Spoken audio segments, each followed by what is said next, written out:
Oser se réinventer, oser changer de vie, oser s'écouter. Alors, bienvenue dans ce podcast où on va parler justement au cours d'une longue série du fait d'oser. Alors que ce soit dans les relations affectives, que ce soit dans le domaine professionnel, peu importe. Oser, ça me semble être un mot si petit et pourtant tellement important. Alors moi, je suis Alexis Cousseau, je suis hypnothérapeute et j'accompagne depuis un peu plus de 7 ans maintenant des gens à lever leur blocage, dépasser leur peur, pardon, et avancer dans la vie avec un peu plus d'authenticité. Alors, j'aimerais parler de toutes ces choses-là vraiment sous différents angles, de faire le tour au niveau du fait donc d'oser quelle que soit la forme, par rapport au fait de qu'est-ce qui nous fait peur, comment on dépasse ces peurs, comment on arrive à s'écouter un peu plus, à oser être un peu plus soi, à écouter son intuition, à apprendre à faire la différence entre la voix de la peur et de l'intuition. Et petit à petit, vraiment aller vers une vie qui nous convient un peu plus. Parce que dès tout jeune, j'ai remarqué, je sais plus, j'avais une vingtaine d'années, à l'époque j'étais responsable de magasin. Et puis j'étais assez choqué parce que à l'époque il y avait trois caissières qui travaillaient dans le magasin où j'étais, qui étaient là depuis 30 ans. Et c'était un petit magasin, les magasins type Lidl, Aldi, toutes ces tailles-là, où on voit le travail qu'elles font, on voit le salaire qu'elles sont payées, on voit, vraiment, c'est pas fou. Et c'était des nanas qui étaient là depuis 30 ans. Donc elles travaillaient comme des connes, étaient traitées comme des connes, mais étaient encore là. Alors elles aimaient pas leur boulot, elles étaient pas fans du truc, loin de là. Et pourtant, elles étaient encore là.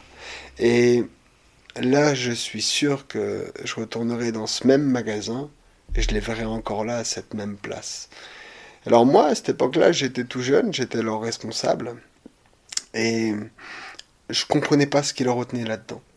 Ou quand je les entendais se plaindre inlassablement, je leur disais mais pourquoi tu changes pas? Trouve autre chose. Un autre boulot, une autre entreprise, quelque chose d'autre. Elle me dit ouais mais euh, j'ai le loyer à la fin du mois. Et puis j'ai les courses, et puis il y a les petits, et puis. Et bah, des gens comme ça qui sont retenus par le et puis.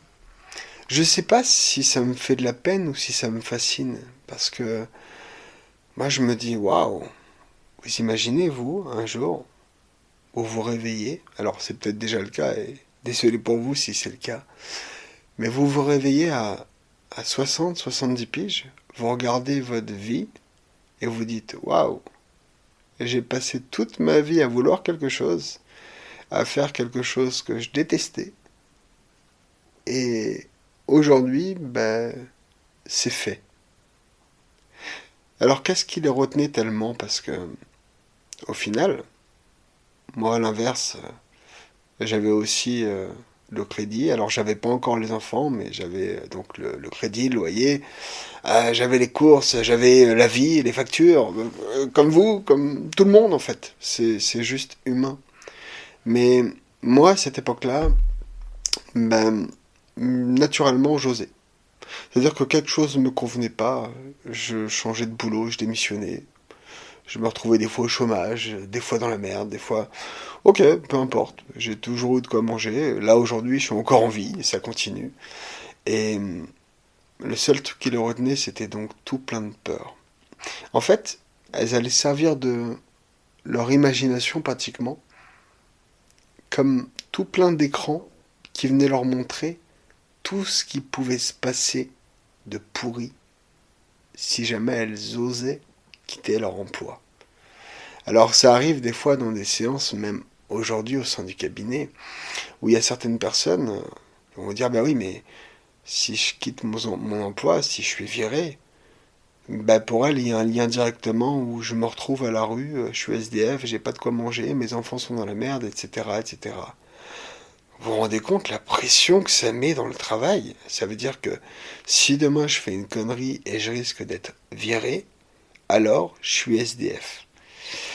Sauf que concrètement, dans la réalité des choses, alors bien sûr qu'il y a des choses qui peuvent arriver, qui peuvent être potentiellement dramatiques, évidemment. Je nie pas ce truc-là.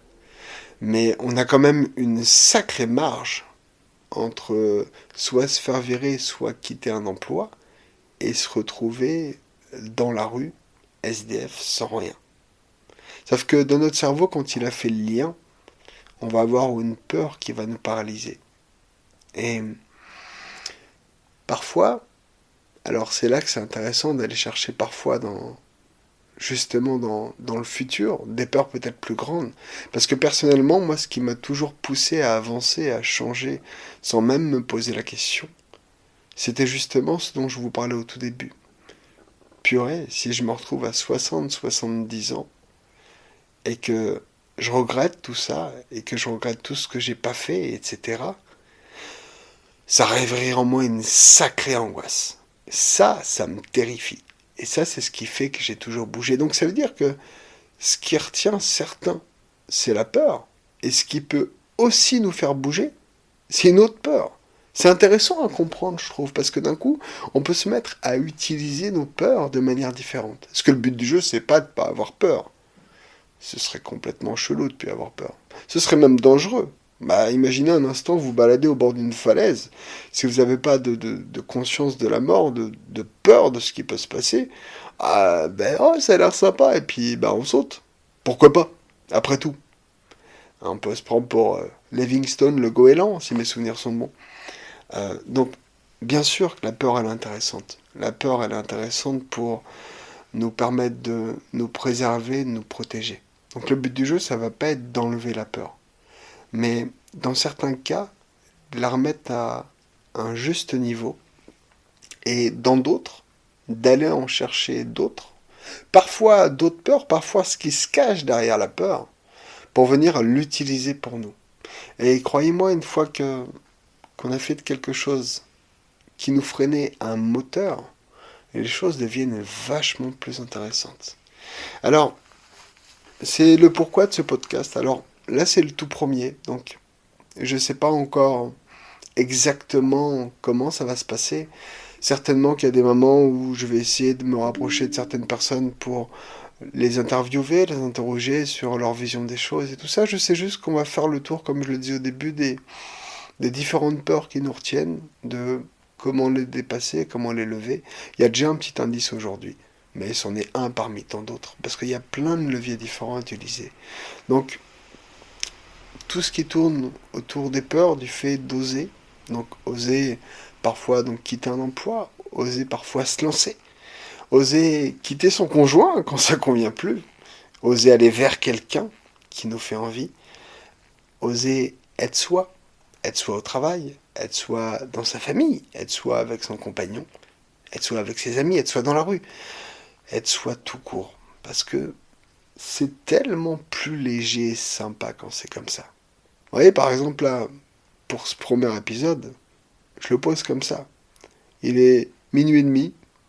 Je me suis dit, tiens, je vais le commencer aujourd'hui, ce podcast qui me traîne dans la tête depuis quelques temps.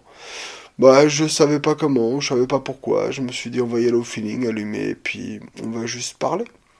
Peu importe ce que ça donnera. Ça se trouve, vous allez aimer, vous abonner, et c'est super chouette. Et puis on verra la suite, qui sera certainement plus travaillée, plus détaillée, plus longue. Là, c'était juste comme un premier jet. Comme, vous savez, le moment où on se lance et puis on verra. Parce que même pour créer ce podcast, ben j'ose. Et ce que je vous propose au fur et à mesure de cette série, ben c'est d'une manière ou d'une autre d'essayer de vous inspirer, d'essayer de vous apprendre, de vous montrer. Alors, les choses dans la limite de mes connaissances et de mes compétences à moi. Certainement qu'il y en a d'autres et peut-être des encore plus grandes. Et dans ce cas-là, génial, ça viendra juste nourrir une partie de votre chemin. Mais ce que je vous propose, c'est juste de faire ce petit chemin-là ensemble. Donc, on verra pour la suite. À plus tard, ciao.